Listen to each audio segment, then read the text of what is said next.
नमस्कार किसान भाइयों, आज मैं आपको एक खेत पर लाया हूँ। इसकी रोटावेटर से एक बार जुताई हो चुकी है।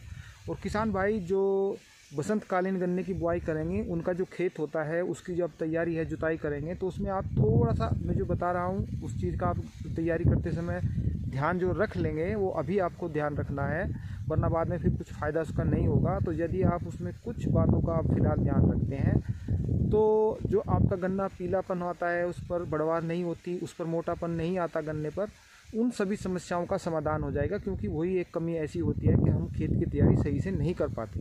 उसमें एक मेन चीज़ होती है जो कमी होती है, वो मैं आपको आज की वीडियो में बताने वाला हूँ। मैं अभी आपको दिखाऊंगा कि जो हमारी ज़मीनें हैं उसमें क्या कमी है, कैसे अब उनकी तैयारी कर लेंगे। यदि आप उनकी तैयारी अच्छी से करते हैं तो वो समस्या का समाधान हो जाता है। और फिर आपकी जो गन्ना फसल है उसमें रोग भी कम लगेंगे, मोटाई भी ज़्यादा होगी, लंबाई भी ज़्यादा बढ़ेगी। और ख़ासकर जो 0238 वैरायटी है उस पर पीलापन आ रहा है, उस पर वो बात नहीं रही जो पहले थी। तो उन सभी चीज़ों का समाधान हो जाएगा। तो किसान भाइयों, ये देखिए, इस खेत की जो है जुताई हो चुकी है रोटावेटर से। तो अब इसमें आप अपने खेत का भी परीक्षण करना और ऐसे मिट्टी हटा के देखना। तो आपको नीचे एक परत दिखाई देगी। ये देखिए, ये जो परत बन चुकी है, ये हार्डनेस बोलते हैं इसको। हार्ड हो गई है ज़मीन। जो ये हार्ड होती है, ये देखो कितनी हार्ड है ज़मीन। ये यहाँ पर नमी भी रहती है और ये हार्ड भी रहती है, काफ़ी हार्ड है, ये देखो। तो इसमें जो जड़ें होती हैं, हम जब ईख की बुआई करते हैं, जड़ें जो होती हैं यहाँ से नीचे नहीं जा पाती, और उसको जो ज़मीन में जो पोषक तत्व होते हैं वे पूरे नहीं मिल पाते, इसीलिए उसकी बढ़वार नहीं होती, उस पर पीलापन भी आता है। तो यदि आप इसमें एक कमी ये भी होती है कि जो हानिकारक लवण होते हैं ज़मीन में और पानी लगाते हैं तो वे ज़मीन के नीचे चले जाते हैं। लेकिन जब ये हार्डनेस है, इसके नीचे पानी नहीं जाएगा, तो जो लवण हानिकारक हैं वो यहीं पर ज़मीन पर रहते हैं, जड़ों के पास रहते हैं, और हमारे गन्ना पौधे को पीलापन भी रहता है, मोटाई नहीं बढ़ पाती और लंबाई भी उसकी नहीं लग पाती। तो अब जो आप खेत की तैयारी करो तो मिट्टी पलट हल से इसकी आप गहरी जुताई कीजिए, जिससे कि ये हार्डनेस टूट जाए। जब ये हार्डनेस टूट जाएगी तो यहाँ पर भी जो ज़मीन होगी वो मुलायम होगी।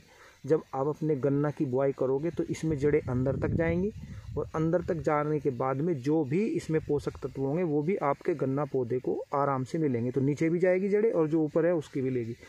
तो ये फ़ायदा आपकी गन्ना फसल को होगा। तो आप इस चीज़ का ध्यान रखें कि जैसे मैं आपको दिखा रहा हूँ, अपने जो खेत तैयार करते हैं बसंतकालीन गन्ना बुआई में, तो उसमें आप अपने खेत की मिट्टी पलटिए। आप ज़्यादा नहीं पलटना चाहते हो, कुछ खेत की पलट के देखिए, थोड़े प्लॉट की पलट के देखिए, तो आपको रिजल्ट अपने आप ही ऑटोमेटिक पता चल जाएगा।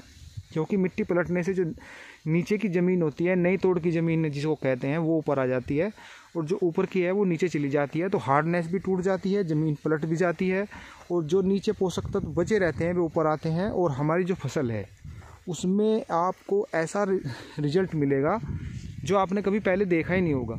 आप उसमें खाद भी मत लगाइए, जो हरापन है वो बहुत ही ज़्यादा आपको देखने को मिलेगा, और गन्ने की मोटाई बढ़ेगी और लंबाई बढ़ेगी। ये आप प्रयोग करके देख लीजिए। आप छोटे प्लॉट पे देख लीजिए, आपको ये लगता है कि इससे फ़ायदा नहीं होगा, आप देखोगे कि अगली वर्ष जो है आप अपने सभी खेतों की मिट्टी पलटोगे और अच्छा सा अच्छा रिजल्ट लेंगे।